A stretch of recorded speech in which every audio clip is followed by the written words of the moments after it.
दोस्तों, काजी scientific solution में फिर से आपका स्वागत है। जैसा कि आप लोग देख रहे हैं कि पिछले कई दिनों से मैं मैसेज ऑफ पेरेंट्स के नाम से सीरीज बनाते आया हूं। तो इन सारे एपिसोड्स जो मेरे बनाए, इनका रीज़न ये था कि कुछ महीने पहले मैं न्यूज़ पढ़ रहा था। तारीख थी 14 अगस्त 2023 और ये न्यूज़ थी लाइव हिंदुस्तान करके एक न्यूज़पेपर है। इसके मैं ऑनलाइन पढ़ रहा था। तो इसमें एक चेन्नई का एडिशन था जिसमें गौरव काला करके रिपोर्टर ने एक रिपोर्ट और एक न्यूज़ दी थी कि एक 19 साल के लड़के ने सुसाइड कर ली थी और उसका रीजन ये बताया कि उस बच्चे ने 19 साल की उम्र में सुसाइड की और वो सुसाइड करने से पहले 2 बार नीट के एग्जाम्स दे चुका था और दोनों ही अटेम्प्ट में वो बच्चा फेल हो गया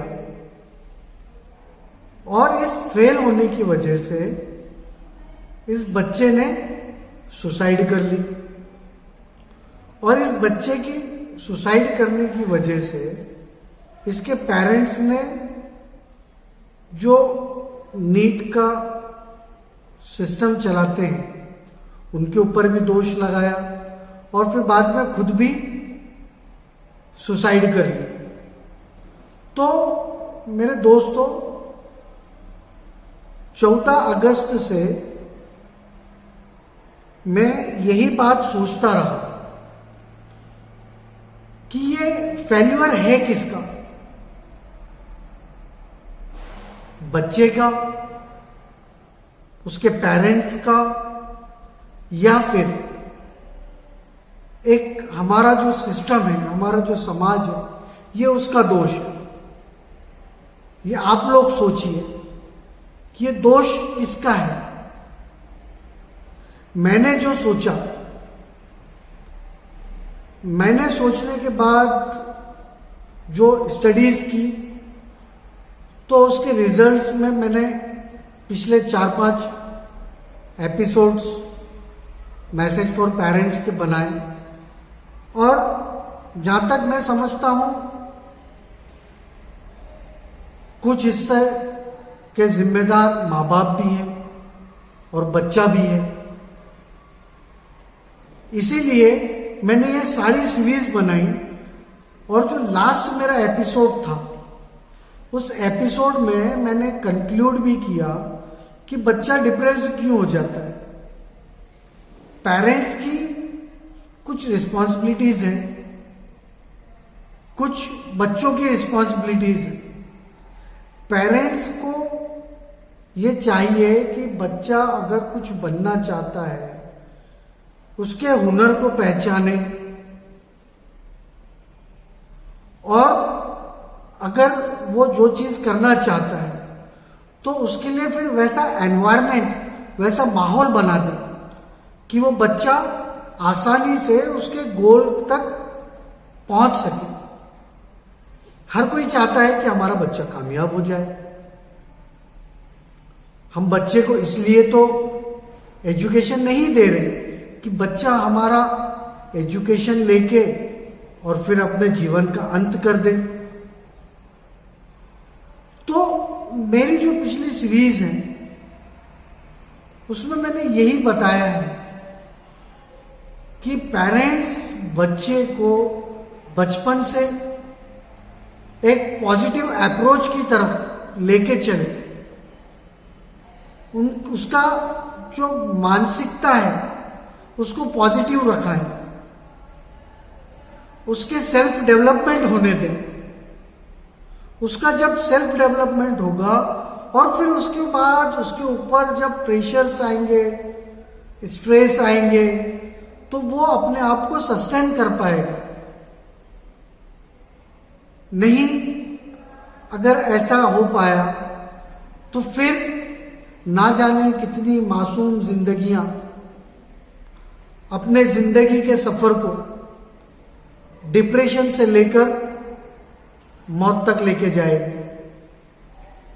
तो इस पे हमें बहुत काम करने की जरूरत है। I am not a psychologist, मैं साइकोलॉजिस्ट नहीं हूं, लेकिन मैंने जो स्टडी की है उस स्टडी से मैंने जो पाया कि बच्चा जब छोटा होता है प्राइमरी एज का, तो उसके अंदर कुछ सिम्टम्स आते हैं जब वो डिप्रेस हो जाता है। अब वो सिम्टम्स कैसे होते हैं कि उसके अंदर चिड़चिड़ापन आ जाता है, फिर वो उसको भूख कम लगती है, वो स्कूल जाने से मना करता है, उसके अंदर एक डर होता है। और फिर जब बच्चा टीनेज में आता है तो उसके अंदर सिम्टम्स अलग हो जाते हैं कि उसके स्कूल के अंदर मार्क्स उसके कम आना शुरू हो जाते हैं, उसके फ्रेंड सर्कल्स चेंज होने लगते हैं, वो अकेला रहना पसंद करता है, कमरे से बाहर नहीं निकलता है। तो ये सारे लक्षण जब पेरेंट्स देखें तो वो बच्चों से बात करें। देखिए, मैंने जो स्टडी की है मुझे ये समझ में आया है कि डिप्रेशन का सबसे अच्छा इलाज यही है कि हम उनके साथ बातें करें, उनकी दिल की बातों को सुना जाए, वो क्या करना चाहते हैं। देखिए, जो बच्चा है उसको सही गलत की पहचान नहीं है, उसको बैठा के समझाना है। हम ये भी नहीं कह रहे कि माँ बाप अपने सपनों को बच्चों के ऊपर थोप देते हैं, और बच्चों को भी हम यही समझाते हैं कि आप ऐसे सपने भी ना देखें जो आपको जीना ही भुला दे। माँ बाप का तजुर्बा है, बच्चों को माँ बाप से ही सीखना है, लेकिन माँ बाप का भी काम है कि वो बच्चों को बैठाकर, समझाकर, प्यार से उनकी बातों को सुनकर और उनके जो दिल के अंदर एक दहशत है उसको निकालें। नहीं तो यही होगा कि हर रोज कोई ना कोई अपनी जिंदगी को खत्म करता जा रहा है। रोज के अखबारों को, न्यूज को हम देखें, ये एक बीमारी लग चुकी है, इसको हमें मिटाना है।